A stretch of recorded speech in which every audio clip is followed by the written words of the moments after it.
हमारे समाज में आए दिन छोटी मोटी घटना होती रहती है, लेकिन सबसे ज्यादा होने वाली घटना प्रेम प्रसंग को लेकर ही होती है।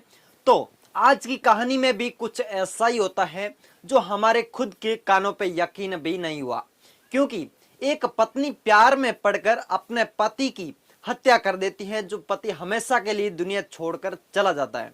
तो नमस्कार दोस्तों, आप देख रहे हैं क्राइम टीवी और मैं रमेश कुमार।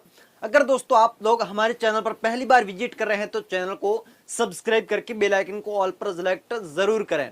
तो चलिए कहानी को स्टार्ट करते हैं। उत्तर प्रदेश के इलाहाबाद के यमुनापुर में एक छोटा सा थाना पड़ता है नैनी। उसी के इलाके का रहने वाला मोहम्मद हुसैन, जिसका निकाह यानी कि शादी 2013 में हो चुकी थी, जो ऑटो चलाता था और करीब शादी के 12 महीने बाद उसकी एक लड़की हो गई थी जिसका नाम सैजल रखा गया था। हुसैन ऑटो से काफी अच्छा पैसा कमा लेता था, जिसकी वजह से उसकी फैमिली काफी अच्छी चल रही थी, काफी अच्छा पैसा कमा लेता था, हंसी खुशी से अपना परिवार व्यतीत कर रहा था। मोहम्मद हुसैन की दोस्ती सैलन मोहम्मद से हो चुकी थी, जो कि लोकपुर का रहने वाला था, जो पास ही में एक इलाका था लोकपुर, वहां का रहने वाला था। लेकिन वो नैनी थाने क्षेत्र का एक हिस्ट्री शीटर था, जिस पर काफी केस चल रहे थे, काफी मुकदमे दर्ज थे, जिसकी वजह से वो हिस्ट्री शीटर माना जाता था। तो हुसैन और सल्तन की दोस्ती काफी गहरी थी, जिसमें लोगों को ये तक नहीं लगता था कि ये भाई है या फ्रेंड है। तो हुसैन और सल्तन की दोस्ती कुछ इस प्रकार थी, जो कि सल्तन जो है हुसैन के घर हमेशा आता जाता रहता, लेकिन ऐसे आते जाते काफी समय बीत गया। तो ऐसे ही करते करते हुसैन की वाइफ से सल्तन से प्यार हो गया, जो कि वो बातें करने लगे, एक दूसरे से चुपके मिलने लगे। तो जब सल्तन की दोस्ती हुसैन की वाइफ से हो गई, तो हुसैन जब ऑटो लेकर घर से निकलता तो मतलब हुसैन की वाइफ जो है सल्तन को अपने घर बुला लेती। तो दोनों ही ऐश मौज करते पूरे दिन, और ऐसे करते करते काफी समय तक वो मिलते रहते, छिप छिप कर मिलते रहते। लेकिन धीरे धीरे क्या है कि मोहल्ले वालों को पता चल गया, ऐसी बातें ज्यादा दिन तक छिपी नहीं रहती है, इसलिए धीरे धीरे मोहल्ले वालों को पता चल गया। तो धीरे धीरे बात हुसैन तक भी आ गई। तो हुसैन को इस बात का पता चल गया और मोहल्ले वालों को भी पता चल गया। तो हुसैन के मोहल्ले वाले आस पड़ोसी बोलने लगे कि ऐसी बात अगर है तो धीरे धीरे आपकी बीवी जो है आपका नाक कटवाएगी और साथ में इस मोहल्ले का भी नाक कटवा सकती है, इसलिए आप और सुल्तान की दोस्ती को जो है खत्म कर दीजिए ताकि अच्छा रहेगा। लेकिन हुसैन ऐसा नहीं कर पा रहा था, क्योंकि सुल्तान जो है बड़ा हिस्ट्री शीटर था, उसको एकदम से सब कुछ बोल नहीं पाया। तो हुसैन ने अपनी वाइफ से ये बात बोली कि बात कुछ ऐसी है या नहीं। तो उसकी बीवी ने बोला, सब लोग बातें बना रहे हैं, ऐसी बात कुछ भी नहीं है, वो तो आपके भाई के नाते यहाँ पे आता जाता रहता है, लेकिन मेरा उससे कोई संबंध नहीं है। तो उसके बाद ये बात जो है हुसैन को किसने बताई थी, तो हुसैन का एक छोटा भाई है, उसने हुसैन को ये बात बताई थी उसकी पत्नी वाली कि आपकी पत्नी और सुल्तान का जो है इसके साथ एक प्यार का संबंध है।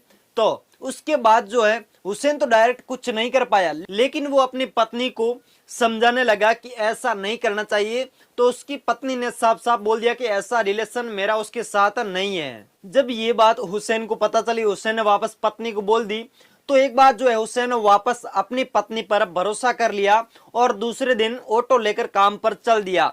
जब ऑटो लेकर काम पर चला गया हुसैन, तो हुसैन की वाइफ ने वापस सुल्तान को फोन करके बोला कि हुसैन का जो भाई है छोटे वाला, जिसका नाम था हसीन है, उसने हुसैन को सारी बात बताई है। सुल्तान को बोला कि उसको अगर हम ठिकाने लगा देंगे तो अपनी कोई भी चर्चा यहाँ पर नहीं करेगा, कोई भी बात किसी को नहीं बताएगा। तो हुसैन की पत्नी ने सुल्तान को अपने घर बुलाया और प्लानिंग बनाई कि हुसैन का जो छोटा भाई है हसीन, उसको अपन मौत के घाट उतार देंगे, तो अपनी चर्चा यहाँ पर कोई नहीं करेगा, कोई चुगली अपनी नहीं करेगा। तो सुल्तान जब घर आया ही था, तो उधर से हुसैन भी ऑटो लेकर दोपहर को घर आ गया।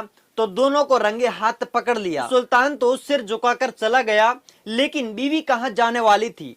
तो हुसैन का गुस्सा सातवें आसमान पर चढ़ गया और जमकर अपनी पत्नी की पिटाई शुरू कर दी और काफी समय तक पीटता रहा। उसके बाद पत्नी कान पकड़कर हाथ जोड़ने लगी कि आज की बाद मैं ऐसी गलती कभी नहीं करूंगी।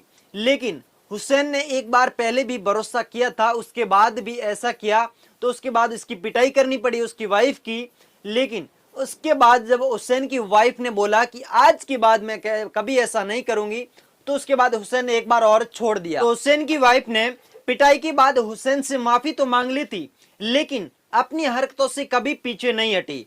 तो उसने सुल्तान को फोन करके बोला कि मेरा पति जो है मुझे ऐसे आपसे मिलने नहीं देगा, इसको भी ठिकाने लगाना पड़ेगा, इसलिए अपन दोनों आसानी से मिल पाएंगे, ऐसे ही अपन मिलने वाले नहीं है। बेबी को सुल्तान की जुदाई बर्दाश्त नहीं हो रही थी, तो उधर सुल्तान का भी यही हाल था। दोनों एक दूसरे से दूर रहना नहीं चाह रहे थे, दोनों पसंद नहीं कर रहे थे कि जल्दी से दोनों एक दूसरे के साथ में रहे। तो ऐसे ही पिटाई के बाद भी काफी समय तक दोनों की बातें चलती रही छिपे छुपे, लेकिन हुसैन को वापस पता नहीं चला। 2 से 3 महीने तक बीत गए, तो वापस हुसैन ने अपनी वाइफ पर भरोसा कर लिया, लेकिन उसको पता नहीं था कि यहाँ पर क्या साजिश रची जा रही है। तो हुसैन की वाइफ ने एक दिन सुल्तान को फोन करके बोला कि मुझे अब आपकी जुदाई बर्दाश्त नहीं हो रही है, या तो आप मुझे मार दीजिए, या फिर मुझे नहीं मारना चाहते हो तो मुझे हुसैन से आजाद करवा दीजिए। मैं इस जिंदगी से तंग आ गई हूँ, मुझे हुसैन के साथ जीना अब बिल्कुल भी अच्छा नहीं लगता। हुसैन जब मेरे शरीर को टच करते हैं तो मुझे लगता है कि मेरे शरीर पर कीड़े रेंग रहे हैं। तो बेबी की बातें सुनकर सुल्तान तड़प उठा और उसने अपनी बेबी को बोला कि आपका जो हाल है वही मेरा भी है, तो चलो एक दिन ऐसा करते हैं, प्लानिंग के साथ हुसैन को ठिकाने लगा ही देते हैं। तो बेबी और सुल्तान ने मोबाइल फोन पर बात करके इस योजना को बना ही डाला कि हुसैन को ठिकाने लगाना ही है। तो 14 नवंबर 2016 को हुसैन की वाइफ अपने पति को बोली, जब हुसैन ऑटो लेकर शाम को घर आया तो बोली कि मेरा मोबाइल फोन का चार्जर काफी दिनों से खराब पड़ा है, आप मुझे मोबाइल फोन का चार्जर दिलवा दीजिए।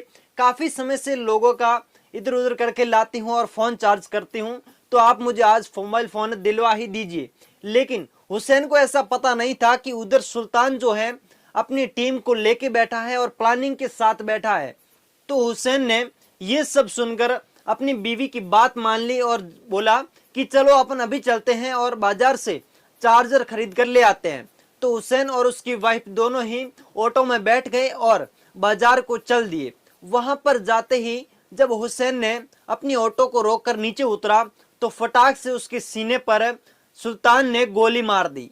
तो सुल्तान जो है काफी भीड़ भाड़ इलाके में थे, बाजार के अंदर थे, तो सुल्तान गोली मारकर फटाक से भाग गया और उसकी पत्नी हुसैन को अपनी गोद में लेकर रोने लगी।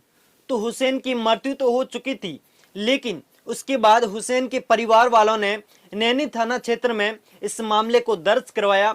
तो पुलिस ने इस मामले को बड़ी गंभीरता से लेते हुए काफी पूछताछ के बाद सामने आया कि हुसैन की मौत करवाने वाली, मृत्यु करवाने वाली, मर्डर करवाने वाली हुसैन की वाइफ ही थी, जिसने अपने प्रेमी के साथ मिलकर अपने पति को मौत के घाट उतरवा दिया था। हुसैन की वाइफ और सुल्तान को हमेशा के लिए जेल भेज दिया गया था।